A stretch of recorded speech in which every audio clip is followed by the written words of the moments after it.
Ako môžeme niekoho zhodnotiť, začať ho posudzovať? Ako by sme mohli, keď my ani vôbec netušíme, že čo tá duša s ním robí.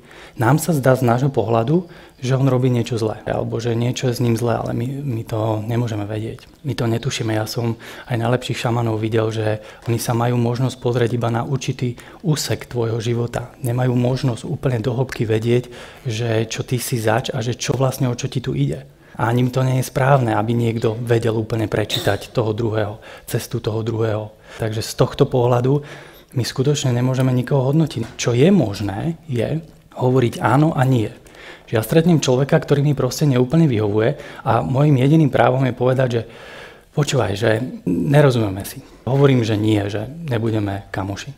Na to máte plné právo. Ale nemáte právo na to, do toho človeka ísť a proste hodnotiť ho. Tam v hlave to ide stále. V hlave to pôjde, takže na to treba dať obrovský pozor. Ako náhle sa toto podarí, že prestane človek hodnotiť druhého, okamžite prestávate hodnotiť seba.